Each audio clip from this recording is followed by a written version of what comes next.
देखिए, एक चीज़ मेरे जनरली सुनने में आता है अक्सर, वो मिस्टेक शायद मतलब हम भी कुछ हद तक किए थे, कि जब आप ग्रेजुएशन में बहुत सारे बच्चे आफ्टर बीटेक वो क्या करते हैं कि जनरल का प्रिपरेशन शुरू कर देते हैं, मतलब गवर्नमेंट जॉब का। अब उसमें क्या वो करते हैं कि मतलब वो जीके जीएस पढ़ना शुरू करते हैं, तो वो रैंडमली जितना भी फॉर्म आता है ना सब फिलअप कर देते हैं।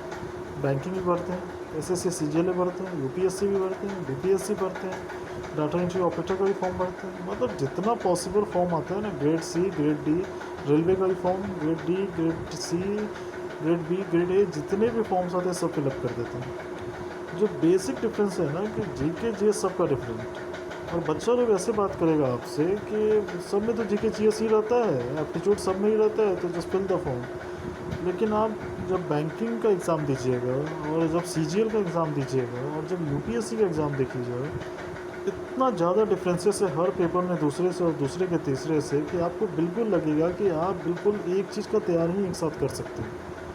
आप बैंकिंग में जाइएगा तो टाइम मैनेजमेंट इज़ इनक्रेडिबल चीज़। हाँ, टाइम मैनेजमेंट हर जगह है, पर बैंकिंग में वो कुछ ज़्यादा है। आपको हर क्वेश्चन ही नहीं सॉल्व करना है, एक्यूरेसी और थोड़ा सा बाकी एग्ज़ाम से विथ स्पीड चाहिए ही। सीजीएल में आइएगा तो उसका जो जीके है वो थोड़ा पुराना टाइप का होता है, स्टैटिक से भी आता है और अभी जो है वो भी से आता है, क्योंकि बैंकिंग में ज़्यादातर एकदम रिसेंट एकदम लेटेस्ट जीके आता है। आप सोचिए दोनों में कितना अंतर है। उसके लिए आपको स्टैटिक भी लेके चलना है सीजीएल के लिए, और इसके लिए बिल्कुल लेटेस्ट करंट अफेयर चलना है बैंकिंग का। और बैंकिंग का होगा तो नेचुरल है, बैंकिंग से रिलेटेड ही जीके होगा। जब आप यूपीएससी में आइएगा तो वो बिल्कुल अलग चीज़ है, उसमें डेप्थ चाहिए, उसमें कंसेप्चुअल चाहिए।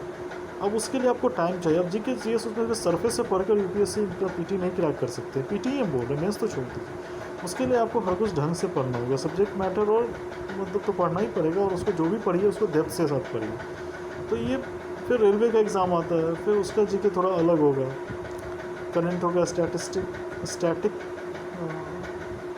वो दोनों पार्ट होगा।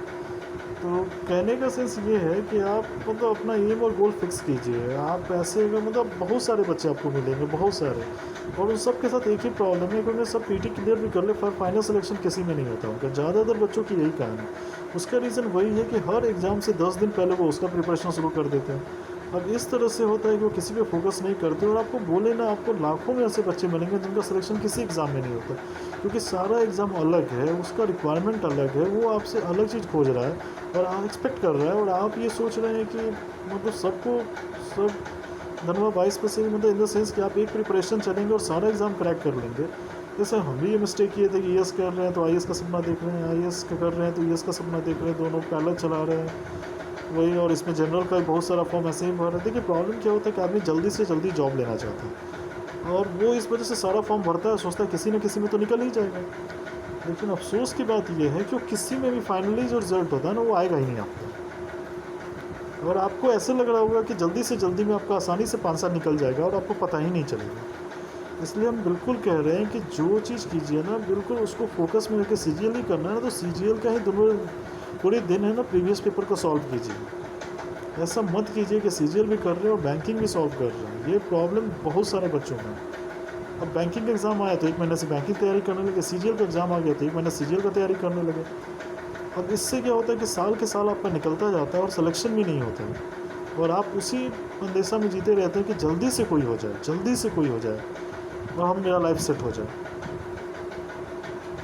और वही बात है कि ऐसा होता नहीं है, इसीलिए अभी भी हम सजेशन दे रहे हैं, बिल्कुल सही राय है। एक एग्ज़ाम पे कंसंट्रेट कीजिए, एक एग्ज़ाम पे फोकस कीजिए, उसका प्रीवियस ईयर ही सॉल्व कीजिए, उसी के अनुसार अपना प्रिपरेशन कीजिए। और इस सपना में मत जिए कि आप 10 या 50 फॉर्म भर लीजिएगा तो आपका सिलेक्शन, क्योंकि हम खुद बताते हैं कभी कभी मतलब आपको बताते हैं किसी किसी मंथ में 4 संडे मेरा मेंस रहता था पीटी में, और कई बार ऐसा भी हुआ मेरे लाइफ में जब 6-6 एग्ज़ाम का पीटी हम निकाल के रखे होते हैं। उसमें हो सकता है कंप्यूटर ऑपरेटर हो, डाटा एंट्री ऑपरेटर हो, बैंकिंग का हो, सीजीएल का मेंस देना हो, मतलब इस तरह का सिचुएशन था। और सच बताया तो उसमें से किसी का नहीं, 2-4 1-2 तो आप दे ही नहीं पाते थे, इतना सारा एग्ज़ाम, क्योंकि डेट मिल जाता था, मैच कर जाता था। कभी मध्य प्रदेश है, कभी यूपी में कहीं है, आप इतने जगह सेंटर पे भाग भाग के एग्ज़ाम नहीं दे सकते। तो फिर आपके पास एक ही ऑप्शन बचता है कि मतलब वही कि जितना पॉसिबल आप 2-4 ही दे पाते हैं, और हम बता रहे हैं आपको फाइनल रिजल्ट किसी में नहीं आता है। फिर आपको एक समय के बाद रियलाइज़ होता है, और हम एक नहीं बता रहे, कई सारे लोगों का एग्जाम्पल है मेरे पास। फाइनली आपको ये कि मिस्टेक पे मिस्टेक हम साल पर साल करते जा रहे हैं और उससे कुछ नहीं मिलता है। सीरियसली बताते हैं, आप कहीं के नहीं रह जाते हैं। आपका दिमाग यहाँ से वहाँ, वहाँ से, ऐसा लगता है कि जल्दी जल्दी हो जाएगा और नहीं होता है। सीरियसली बता रहे हैं, इतना आसान कुछ भी नहीं है, क्योंकि कंपटीशन बहुत टफ है। आप स्लाइटली जो सोचिएगा ना कि घूमते फिरते हैं और एग्ज़ाम देते हैं, तो बहुत मतलब ऐसे नहीं होता है। क्योंकि पता है आपको, ग्रुप डी के एग्ज़ाम के लिए भी दिल्ली में लोग 5-5 साल बैठे हुए हैं। Group C, group A, group B की तो बातें छोड़ दीजिए। तो उस देश में जहाँ पे इतनी बेरोजगारी है, इतना कंपटीशन है, गवर्नमेंट जॉब के लोग इतना पागल है, वहाँ पे अगर आप ये सोच रहे हैं कि घूमते फिरते जाएँ, उनको एग्ज़ाम क्रैक कर ले और सीधे आपका हो जाए, और 10 चीज़ का तैयारी कर रहे हो, किसी न किसी में तो हो ही जाएगा, ये अप्रोच बिल्कुल गलत है। आप विश्वास रखिए, नहीं होगा आपका किसी में। इससे अच्छा किसी एक पे फोकस कीजिए और 2-3 साल उसको अच्छे से दीजिए। अपॉर्चुनिटीज़ ख़त्म कभी नहीं होती है, आपको भी पता है। ऐसा नहीं कि गवर्नमेंट जॉब में नहीं होगा तो उसके बाद आपके लिए ऑप्शन नहीं बनता। लोगों को पता है कि बहुत सारे लोग अनसिलेक्टेड और वो लाइफ में बहुत आगे जाते हैं। तो किसी भी चीज़ से हतोत्साह नहीं होने का है, पर जो आपका रास्ता है वो हमेशा ढंग का और क्लियर और स्पष्ट होना चाहिए, और आप उसी पे फोकस करके बिल्कुल उसी रास्ते पे बढ़िए और ढंग से तैयारी कीजिए। मजाक मत बनाइए अपने प्रिपरेशन को कि 10 चीज़ का 10 का तैयारी कर रहे हो। सीरियसली ध्यान दीजिए इस बात।